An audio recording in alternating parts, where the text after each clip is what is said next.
crafts, and he lived with his wife on a small farm, had a couple of kids. And years went by, and you know, he never quite was prosperous. And one year, it was a wet spring.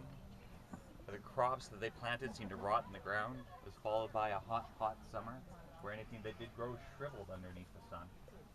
And when winter came, there was no grain left in the stores. Jack and his wife had what little food they had. They managed to bake their last loaves of bread using that very grain. On a cold winter night, the winds were blowing, the snow was piling up outside the door, and there came a knock.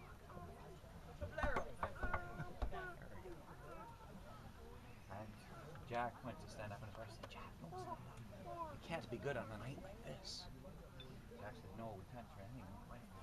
So he stood up, crossed to the door, and he opened the door, and outside the door was this wizened old beggar, haggard, clothing in tatters, his big toes sticking out of his boot, already blue and starting to turn black with frostbite. And the poor man, he looked and he said, "Please, can you grant me shelter from the storm and possibly a little bit to eat?" And Jack's wife said, "We don't have any spinach." And Jack says, "No, we can't turn him away." So he invited the man in, and they took their last loaf of bread, and they split it, and they broke their bread.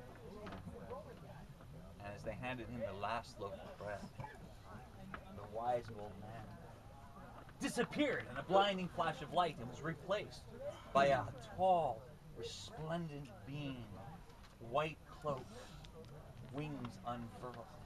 Jack and his wife fell to their knees. The angel said, "Jack, stand up." And he looked at him and he said, "Peter," because he knew immediately who this was. He said, "What have we done?" And Peter said, "You've granted me kindness. You've given me the last bit of your food. But on a night like this, you've allowed a stranger into your home. For this courtesy, I'll grant you 3 wishes." And Jack thought to himself, hard, because he knew these 3 wishes had to come. And he thought, all right, for my first wish, I'll wish that whoever pick up my coat, not put it down until I give him leave. And Peter said, "Really?" Jack said, "Yes, I'm sure." Peter said, "Really?" "Yes, I'm sure." "All right, your wish is granted." And then Jack said, "For my second wish, I'll wish that whoever sits in my chair not get up till I give him leave."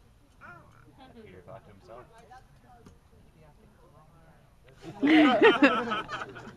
"Are you sure, Jack?" And Jack turned to Peter and said, "I'm absolutely sure." "All right, your wish is granted. You've got one more wish to make it count." And Jack thought long and he thought hard. And he glanced over. He saw his hammer still. He just started to tinker around with some smithing, and he was fixing it again. He said, "For my last wish, I'll wish that whoever picks up my hammer not stop smithing till I give him leave." Peter said, "Okay, you know this is your last wish. Are you sure about this one?" And Jack said, "Absolutely, I am sure." And Peter said, "Your wish is granted." And as he clapped his hands that 3rd time, he disappeared. Never be seen. That was a hard winter, but somehow Jack and his wife managed to muddle through. And years went by, again, never quite prosperous, until there came another year, as these things do in cycles, where their wet spring caused the crops to rot in the ground. The hot, hot summer left anything that did manage to sprout to shrivel, and a cold, harsh wind blew in. And on the worst night, no moon in the sky, snow piling up against the door, winds howling, there came a knock at the door. And Jack stood up, and his wife said, "Jack, this can't be." Jack went to the door, and he opened the door, and there was no wizened man. There was no angel. But standing there instead was a man in black robes, impeccably tailored, cloak with golden clasp, hair perfectly coiffed. And as Jack looked at this incredible featured person, his eyes glanced down, and where fine boots should have been their work. Instead, there were 2 cloven hoofs. This was no angel, this was the devil. It was him. I will be. And the devil came in and said, Jack, you've had a life, and you've talked to angels, but I've come for you. And Jack bowed his head. He knew the devil, when he comes, will not be dissuaded. And he said, please sit down in this chair. Let me say goodbye to my wife. And the devil sat down and he said, say your goodbyes, Jack. And the devil and Jack went over and he took his coat, he put it on, he went to his wife, he kissed her goodbye. He stepped to the door and as he got to the frame, he turned back and he said, all right, let's go. And the devil went to sit up from his chair. And he found he was stuck to the chair and he jumped and he jumped and he fought against the chair and he fell over. And he screamed, what foul manner of magic is this? And Jack said, wife, bring me 2 oak staves. So she brought him 2 oak staves. And they beat the devil, and they beat the devil, and they beat the devil, and they beat the devil until he was black and blue. And the devil said, Jack, I'll give you whatever you want. Just let me free. And Jack said, take a pile of gold. And the devil said, I'll give it, it's yours. Pile of gold appeared. Jack said, you have my leave to go. And the devil stood up and he says, Jack, you should have told me never to come. And a flash of brimstone and light, he disappeared. Jack had a pile of gold. So, Jack took that pile of gold, and as often happens when people who haven't had money come into money, he spent it, he had a couple of parties, he bought a couple of nice things, a brand new cart for the wife.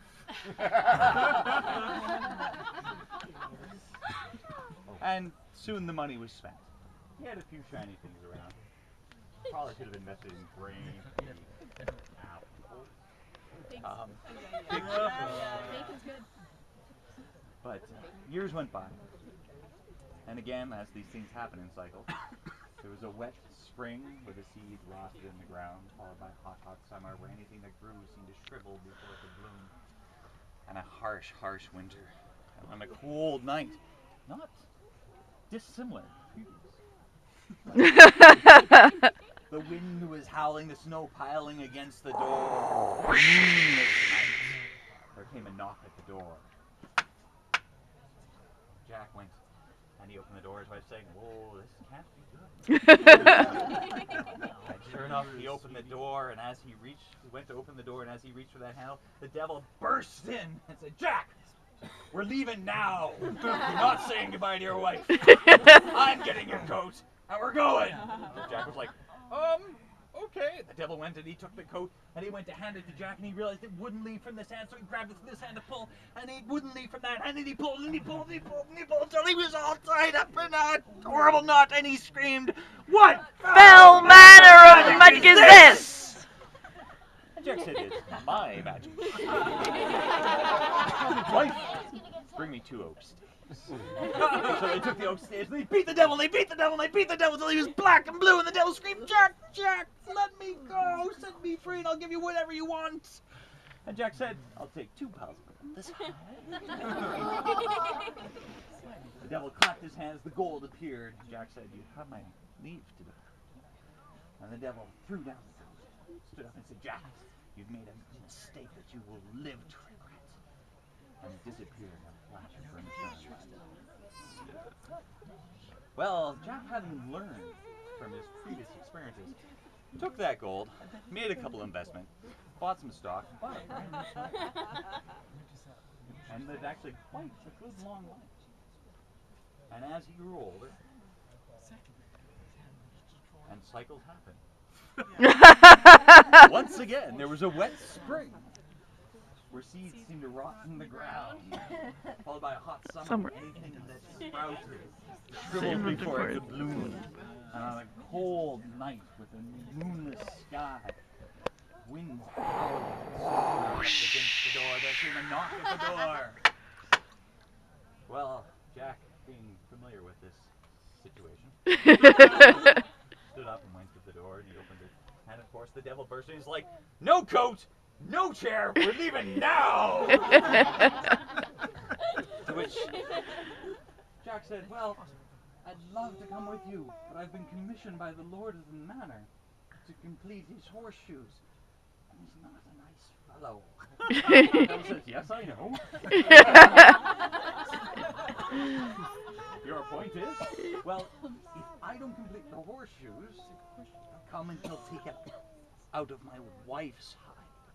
And you've got no claim on my wife. I will concede that I've done you wrong and you have claim on me. But my wife you don't. And the devil, knowing full well that he had no claim on the honorable wife. But, well, fine. Finish the damn horseshoes, and then we're going. I'm not sitting down. I'm not holding your gun. So Jack went out to the forge, and he stoked the forge up. No? Okay. Ting, ting. All right, good. And he stoked the forge, and he heated up the first chunk of iron until it was red and hot and ready to strike. And he took it out. He took it on the anvil. He took a mighty swing with his hammer. Ting, ting, ting.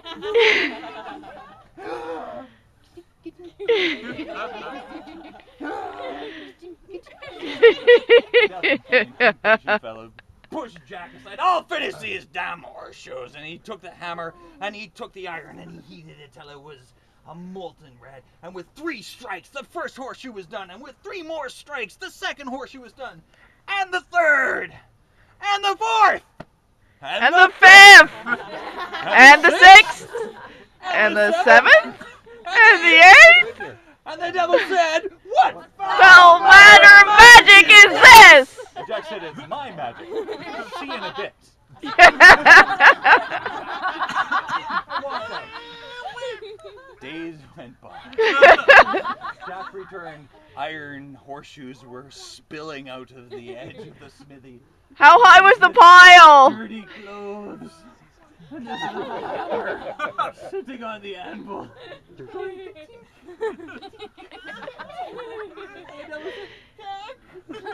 No.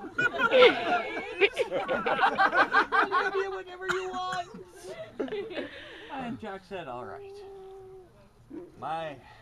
What I ask of you is that you leave now and you never return for me again. Well, the devil said, and the devil disappeared after being set free by Jack. Well, with all these horseshoes and some previous experience with investment, Jack found himself actually doing quite well. But years and years did go by, and with the devil not coming back for him, Jack looked to be a ripe old age. He watched his wife get sick and die, beside him. He watched his children move away, watched many of his friends pass on, and he was quite old, and decided that it was time that he left this world. So he took his lamp, and he started to seek out. And eventually he found those stairs that lead to the pearly gates, and he walked up, and he knocked on the pearly gates. And you should answer the pearly gates with Peter. And Jack said, Peter, I'm done. And you let me in. Peter said, Jack, I remember you. That was a great, you shared your last piece of bread. It was fantastic. I gave you the 3 wishes. Odd they were. But anyways, technicality, gotta check the book. So he opens up the book and he pulls open to Jack's life and he's like, yes, you were fine, generous. Hey, that's me. There's the page. Wait, what? Jack? There's stuff in here. It says dealings with the devil? Debauchery? Slave labor? I'm sorry, but we can't let you in there. Jack says, I guess I kind of expected that. Thanks anyways, Peter. So he took his lantern and he turned. But he went down the other road. A little bit, but he found it. He could follow his nose, the stench of bread and stove, occasional dead finger. And he found another set of gates. These ones locked tightly, and he knocked on those gates. And a small door slid open. And a squeak went, Jack!